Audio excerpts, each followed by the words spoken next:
Chinese concentration camp survivor Zumret Dawood testified that her friend, Feride Ahmet, was injected by Chinese police forces and killed on November of 2018. Feride Ahmet was born in 1976, was happily married, and had an 11-year-old child. She was recruited as a Chinese police officer for the Regional Public Security Department No. 7 Management Office. Before her mysterious death, she was a healthy woman, said Zumret. What had Feride exactly saw in the interrogation room of China's concentration camps that torture and kill thousands of Uyghurs is unknown, but it is highly likely she saw the torturing of detainees that China is strictly hiding from the world. Assalamu alaikum. Ben Sharqi Turkistan Jaza Lager Shahidi Zumret Dawood. Dostum Feride 1976 yılı Aksu şehirde doğulgan. Abdunum rayonluq Go'ngantian, yani 7-ci başqarmada, Go'ngantianның 7-ci başqarmada xizmat qilib 17 yil bo'lgan. One day, her husband called me and said she was very sick. I went to see her. She cried and told me I was sent to an interrogation room in the camp to pick up some documents. I saw something really shocking and I fainted. When I opened my eyes, they were giving me injection. I got very sick and couldn't walk, so they sent me home. I couldn't tell anyone what I saw.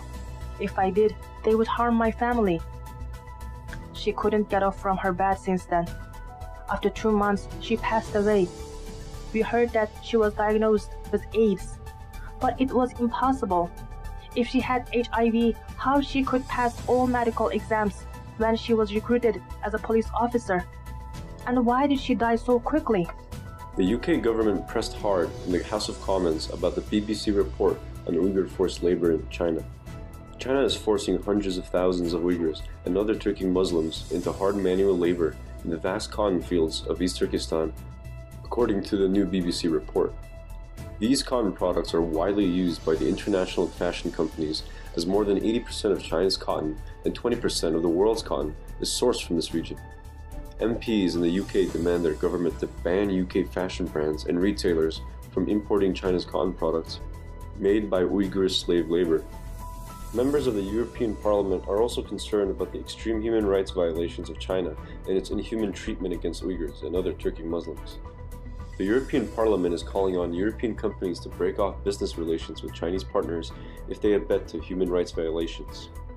International corporations violate every ethical norm if they make profit off of the backs of forced laborers. Dolkun Asa, the president of the World Uyghur Congress, stressed the significance of the decision of the European Parliament and also expressed his appreciation to the members of the European Parliament on behalf of all Uyghurs. He said, "This is amazing news for Uyghurs. It shows that the governments of the world are finally starting to pay attention to China's climate genocide." The IPVM published an investigation on how Alibaba detects Uyghurs by offering an Uyghur facial recognition software. Alibaba clouds have documentation with code examples of how the software identifies Uyghurs. They can use this simply through images from the person's phone or a surveillance video. If Alibaba suspects that person is Uyghur, it will flag the person.